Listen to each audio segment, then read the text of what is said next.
Hey Blake, this is Steve Weir. We were corresponding on 1911 site earlier with some questions about your compact.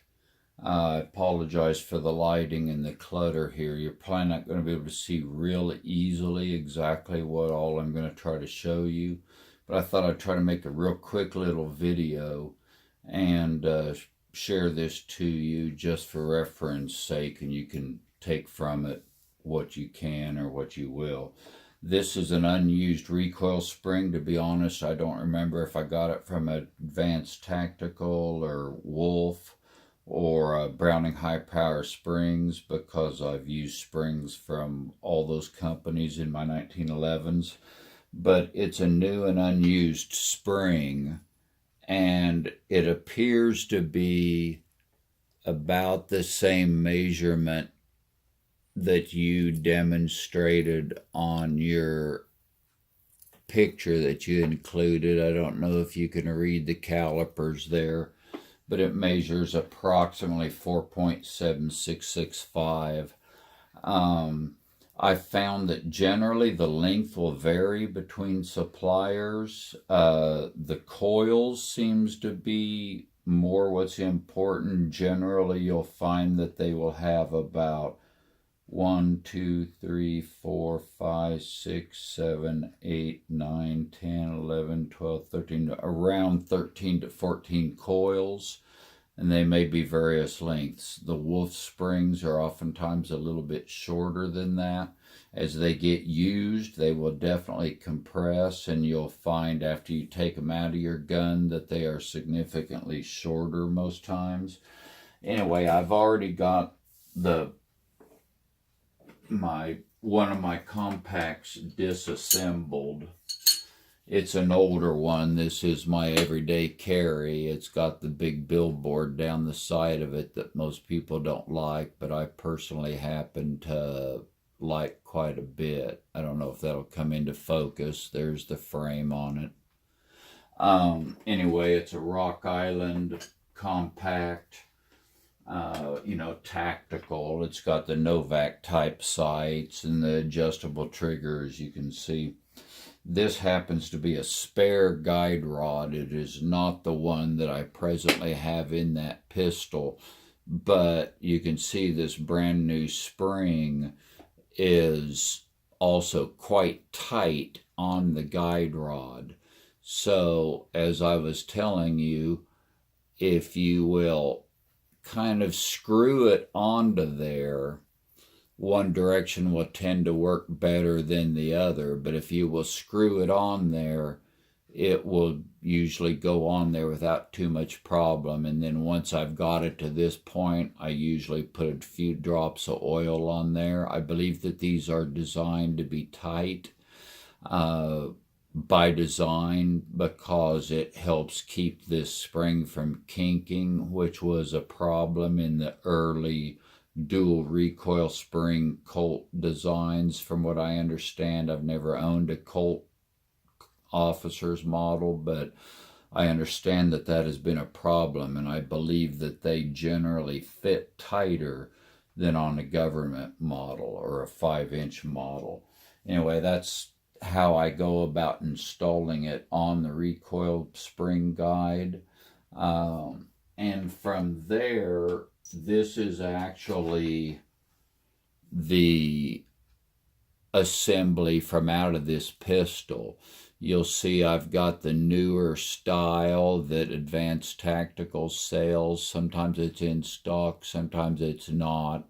It's designed to be a supported design where the bell of the muzzle is supported a little bit better.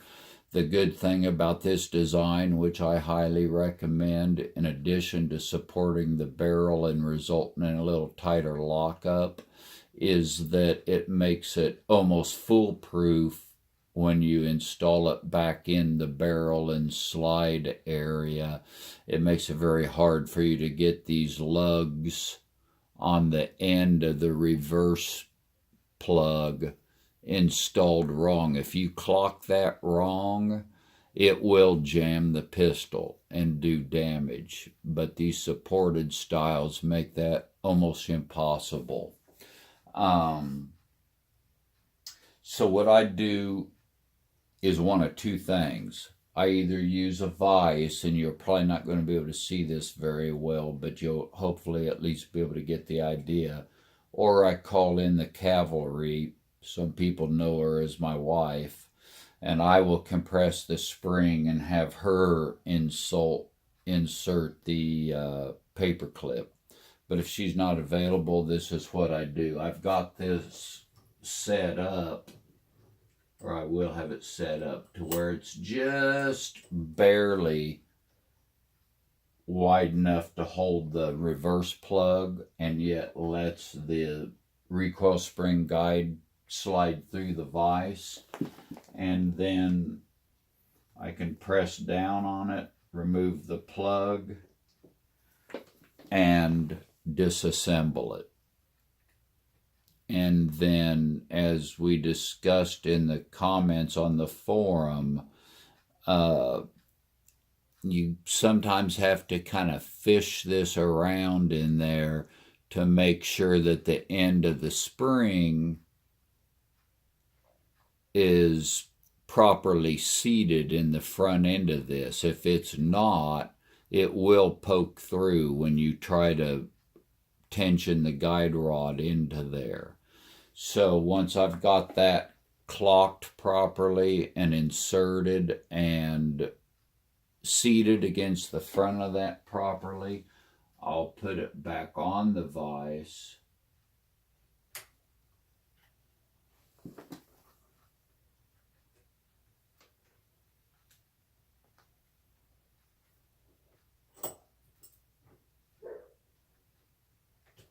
And push it down.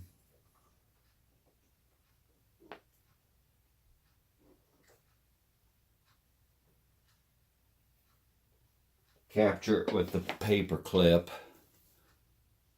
and it's ready for reinsertion into the pistol. Anyway, that's what I do. That's what I found with the recoil springs. Hopefully, you'll be able to find a method that works for you and that you'll get acceptable life out of these springs. But as we discussed on the forum, they are relatively short-lived. You won't get the life expectancy out of these that you will out of a full size. It's just the nature of the beast, as I said, with these guys. This short, violent action that a compact has, as opposed to the full size, where the longer slide and longer travel allows the spring to eat up some of that energy. These, instead of eating up the energy, they tend to eat up the spring. I would have my doubts as to a 40,000 round life expectancy, even out of the, EGW or the Wilson. EGW is a good company. And both Wilson and EGW are by far more experienced and better 1911 gunsmiths than I am. I'm not trying to put myself on their level. But if they say you can get 40,000 rounds, maybe you can. But I would count on maybe 500 rounds, depending on your ammunition, and then be thinking about changing that spring, especially in an everyday carry pistol. I hope this helps, Blake. Thanks, and have a good evening.